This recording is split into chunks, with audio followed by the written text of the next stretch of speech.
Hey everyone, it's Denise Brown. My mom died almost 8 weeks ago, and this morning I've been reflecting on the last 10 days or so of her life. Because every day during those last 10 days, she received a card from a member of her church guild. And so I would read her these cards, and they brought her much comfort.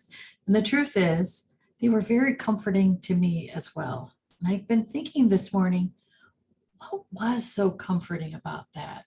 Certainly it was the action, the thought. So my parents at that time rented a condo in an apartment building in our downtown area of our suburb. And they lived down the hall from a member of my mom's church guild who's 90, who cares for her husband. And Yolanda, as soon as she heard that my mom was at the end of life, would slip a card under the door every morning by 8 a.m.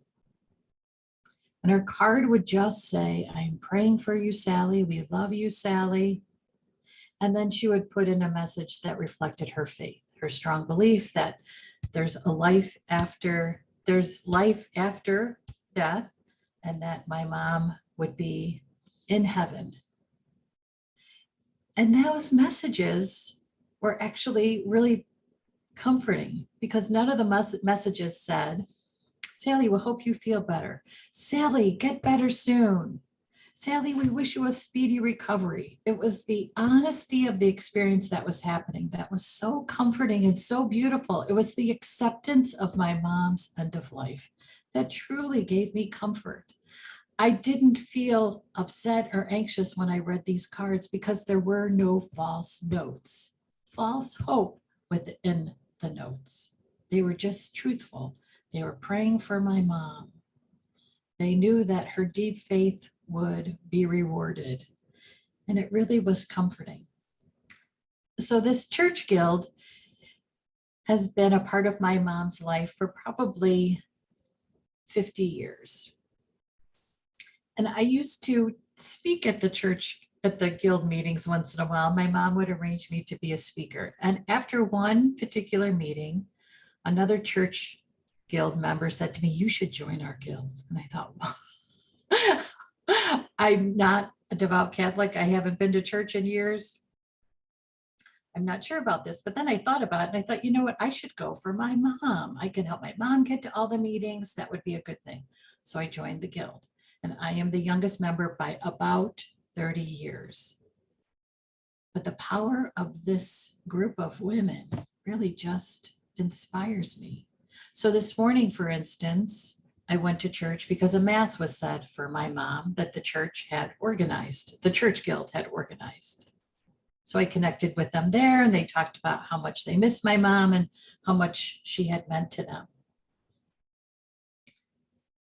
What I find interesting about this experience with my mom at the end of life is that a group of women came together to support her in an honest and loving way. There were no egos. There was no, you know what you should do for your mom, Denise? None of it. There was no unsolicited advice. It was all about just showing up to be present for us. And I think about that in our caregiving space, because sometimes I lose faith in our space because I, over the years, have seen so many come into our space with ego, meaning they believe they can fix us. They know what we need without really talking to us about what we need. They come in order to be a savior for us, or they come in with the intent that they know best. And it could be sometimes attention seeking. So there's this pursuit of the spotlight.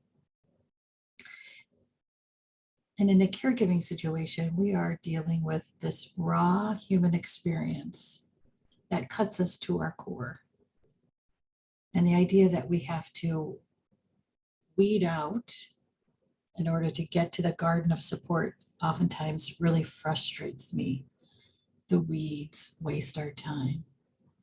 And we should be able to access a garden of support where we are surrounded by beauty and comfort and acceptance. And that's what I all wish for. This experience that these women gave us at the end of my mom's life was just so touching. It just showed me the power of just showing up, the power of this community garden that just nurtures love and support.